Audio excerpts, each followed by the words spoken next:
Adaptations in the Wide World of Frogs, Lesson 4. Turn to your KWEL chart in your book on page 62. Let's review what each letter stands for. K, I think I know. W, I want to know. E and L, evidence and I learned, and your sources. So, discuss with the class what you've learned from your close reading of amphibians. That's on page 6 and 7 of your Everything You Need to Know About Frogs and Other Slippery Creatures book. So, what was something you learned? Yeah, amphibians can be frogs, tadpoles, and salamanders. And what was the source that we learned that from? Right, we learned that from Everything You Need to Know About Frogs and Other Slippery Creatures. So you're going to record your source, where you found that information under sources.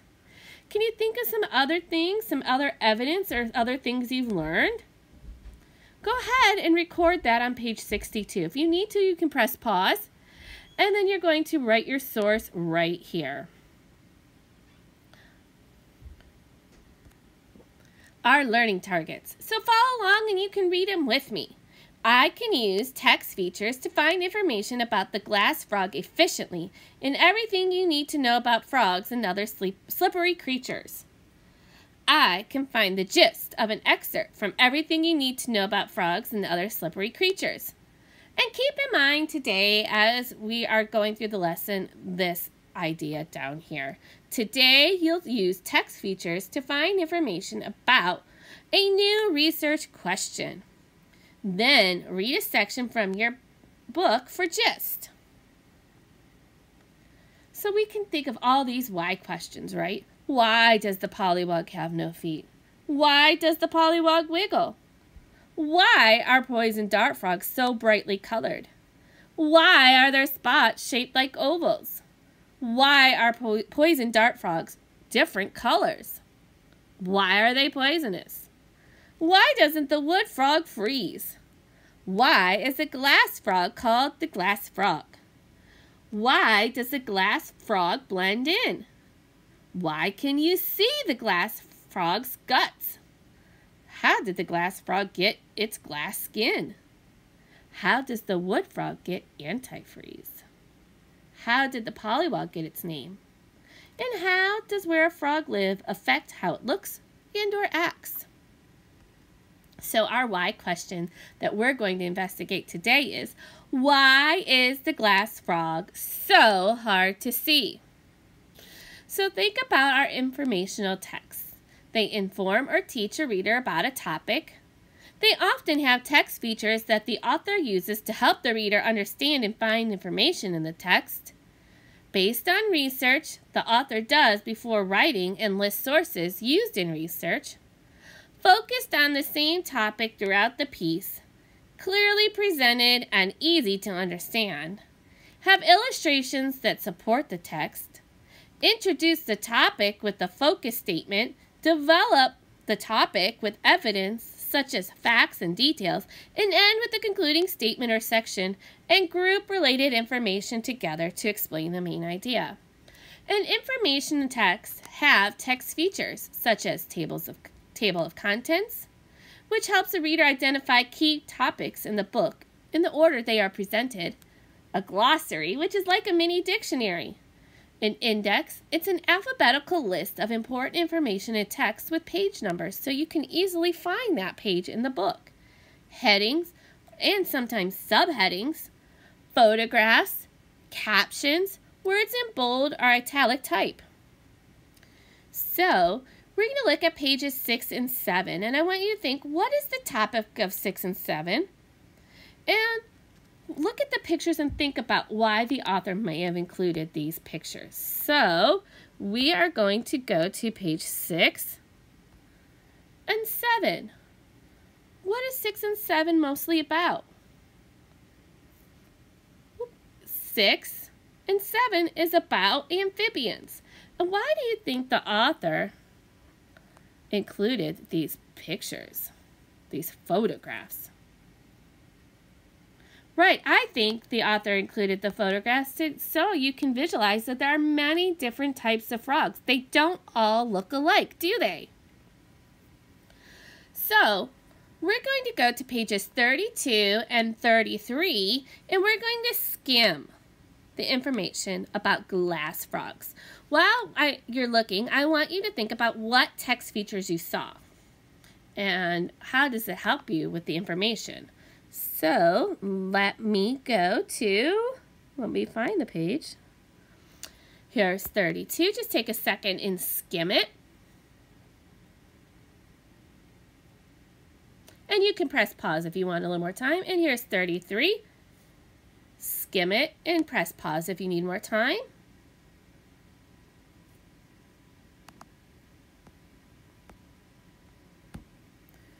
Okay, so what features did you find helpful? I found the photographs very helpful, right? Because it really gave me a picture of what a glass frog looks like. And even on page 32 at the bottom where they had the picture, the little diagram or picture of a hand and the frog, so it told us about how big the glass frog was, right? It helped us visualize it. So, why is it called a glass frog? What qualities of the frog remind you of glass? Can you name the text features that helped you with this information?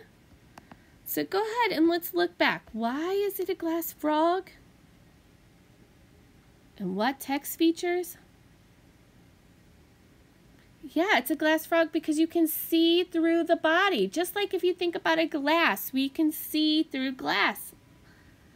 And I think the features that helped me most were actually the photographs, right? Like, look at this photograph right here. That's the underside of the frog. You can actually see inside the frog. You can see the eggs. You can see the stomach.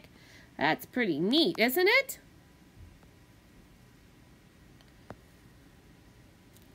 So, you were to go ahead and you can read pages 32 and 33 with a partner. And I'm going to go back and read it slowly when we do our workbook pages. So I'll just read it a little bit later for you. What do close readers do? Read small chunks of text slowly and think about the gist. And remember, the gist is what the text is mostly about. They use strategies to find the meaning of words they don't know. Context clues, which are using the words around the unknown word to help figure it out. Affix clues, which are like the prefix or suffix. Root word clues. So if you think about the word unhappy, what's the root word? Right, happy. And use a dictionary. So go back in the text to find evidence for your answer. Write notes or answer questions about the text or discuss with their partner or group. So we are going to find the gist of unfamiliar vocabulary, and you're going to use your note catcher on page 81. And we're going to do the first one together. So over here you see where you start reading, where you end reading. So I'm going to go ahead and we're going to do this first part. So follow along as I read The Glass Frog. With its amazing see-through body, the glass frog blends in perfectly with its surroundings. This little frog hangs onto leaves with tiny round-ended toes that seem almost to melt into the leaf surface. It lives in Central and South America. So what is the gist of that section? Right, we said glass frogs live in Central and South America. Now, one person from our class said an unfamiliar word for them was central. So in order to find that, since we all have our book in books, we can tap and hold the word we don't know, and then we can select look up, and that gives us a definition. So central means middle, so Middle America. And then you can write that here, the meaning. Now I'm going to read each section, and in your workbook while I'm reading, I want you to think about what is the gist, what is an unfamiliar word, and what's the definition. So you should be using the book in books so you can find the definition. So I'm going back to books. Now the first part I'm going to read is this. While I'm reading it, think about what the gist is, what's an unfamiliar word, and what does it mean. Most glass frogs live high in the rainforest canopy. At such a height, the trees are covered with clouds all year round, and the frog's skin is kept nice and moist. They come down from the canopy to lay eggs.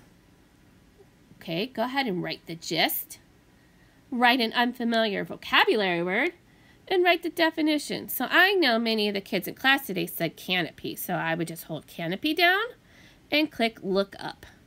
And it's like an awning. So we would just write for our definition awning.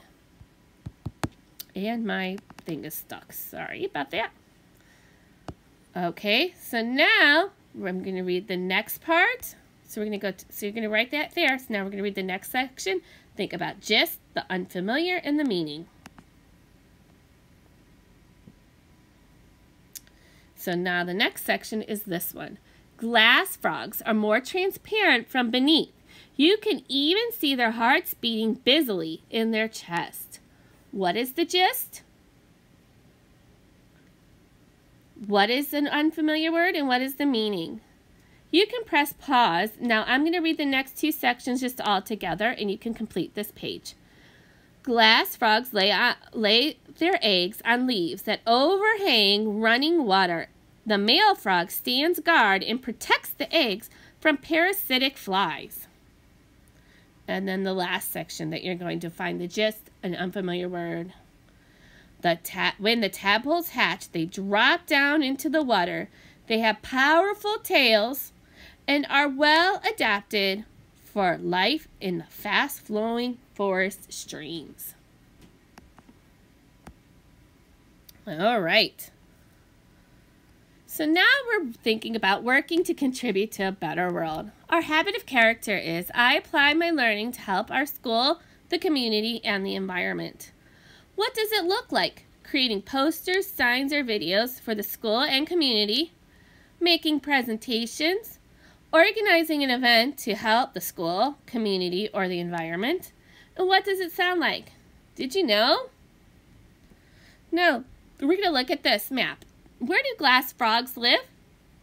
Yes, we learned they live in Central and South America. So I kind of tried to divide it. So we live in North America in the United States. So the United States and Canada and most of Mexico is in North America. So we learned that just the very tip end of Mexico starts Central America. And then down here we see South America. So the glass frogs live in Central America and South America. Don't forget to upload your page and submit it in Seesaw.